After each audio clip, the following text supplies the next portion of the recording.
Hey, Sue. Hi, Ed. How are you? Fantastic. How are you? Good. Nice to Great see you. to see How are you. you? What's happening in the world of client onboarding? Oh, my goodness. Just project after project after project. It's very exciting. I know you must be crazy busy because you guys are in charge of client implementation. All the time. All the time. Hearing a lot about that from customers lately. You got time to chat about it over a cup of coffee? I do. Okay, let's do that. Okay. How about I drive and you'll meet me out front? Yeah, sounds perfect. Perfect. Thanks. Bye.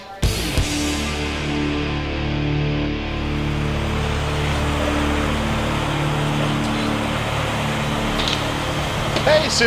Hi, Ed. Thanks for driving. Hop in. A minivan. This is fantastic. Oh, please. I genuinely think that the minivan has been the greatest automotive innovation in the last 30 years. These things are pretty awesome.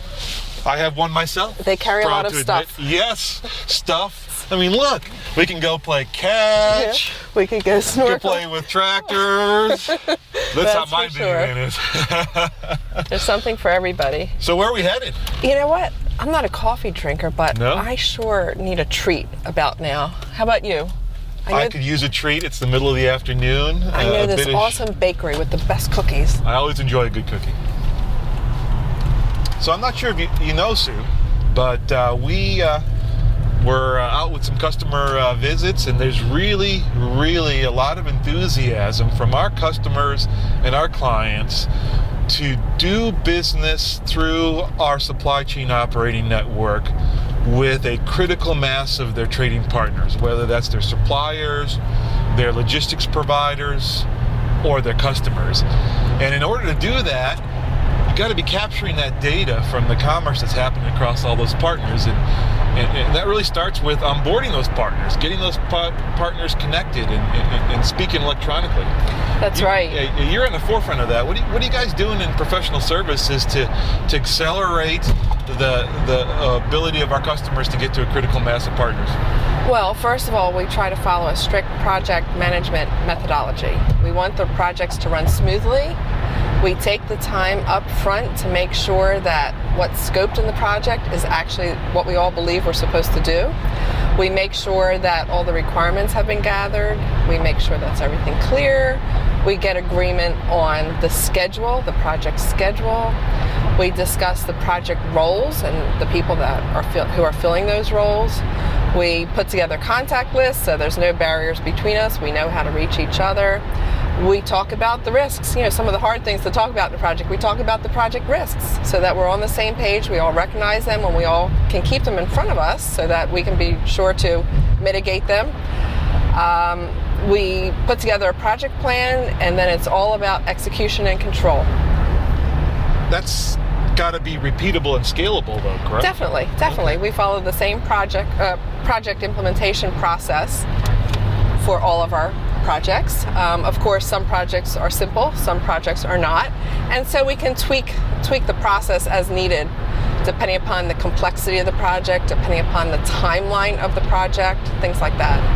Historically, and we've seen it, there's all this complexity between partners. They all have a different way of doing business. They all have their individual business processes. Yes. They all have their instances of their ERP, enterprise installations, and certainly you can get to the technological nitty-gritty of the message types and the formats that they're using. Mm-hmm. So at the end of the day, what are we doing to change the dynamic to where it could take months to get two partners speaking with each other electronically through the network, and getting that down to where it could literally be, days or hours or even minutes? Well, truthfully, the first connection is the hardest. Okay. And that's the time in the life cycle of the relationship where you are trying to fit many square pegs into round holes. Yeah. Because, as you mentioned, there are different business processes between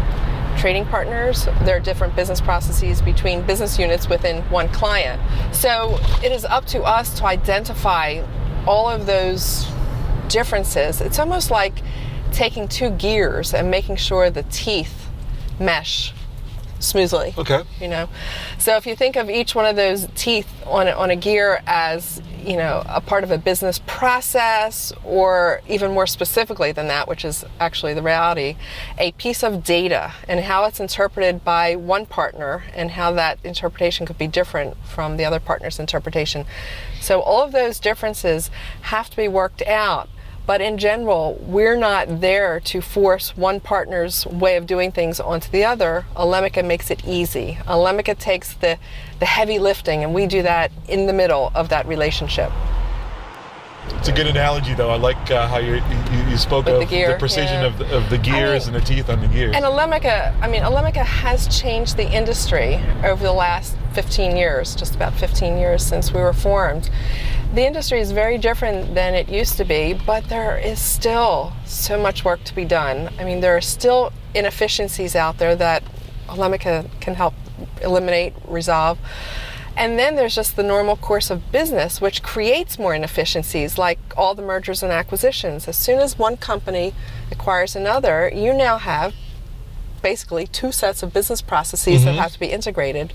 Lately, we've actually had a large number of projects that are to specifically address that issue. One customer has acquired another, and until they get the perfect single solitary system in place for their new enlarged business, until they reach that point in time, they need Elemica just to talk to their new business unit.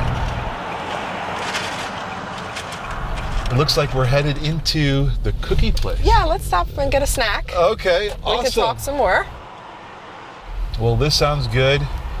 It's called Elegant, so I'm looking forward to my elegant cookie. Treat or coffee. They do coffee. As long as it's elegant, I'm good. It's gonna be hard to not eat this before I get back to the office.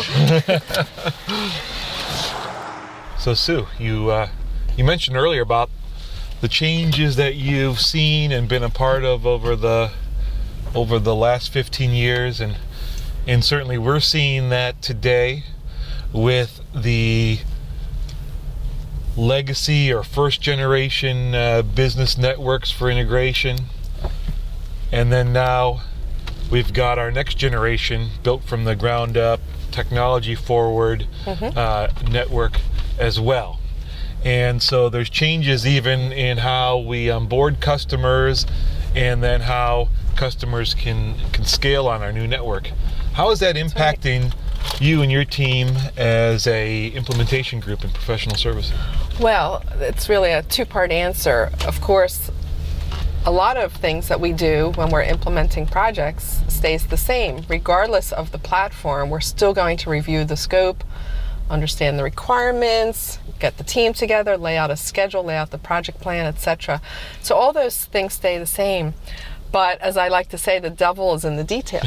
And that is where all the efficiencies are to be gained. So with our new platform, we would anticipate that once we become a well-oiled machine, so to speak, the implementations will go faster in what we'll call the middle part of a project. The initial part, again, will still be the same, reviewing the statement of work, the requirements, etc. But it's the latter stages where we will gain those efficiencies with the new platform. Okay. What's on your radar for the next 2 to 3 years? Where do you see all this headed? Well, with the creation of our new platform, we're really excited within my team because of what it means for us. The work that we're going to be doing with our clients, we're going to be able to do more easily, more efficiently, show them the value much sooner than we would have with the old platform. So we're really excited by that.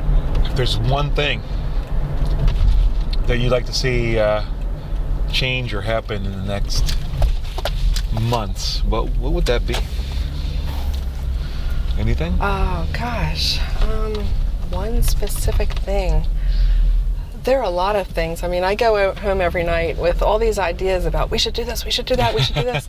And at the end of the day, you have to get down to what are those most important things to do that will have the greatest payback. And that's where the energy gets spent. What's the biggest reward in what you do? I think becoming more efficient at what we do, doing a great job at it consistently. I think that's most important. Perfect.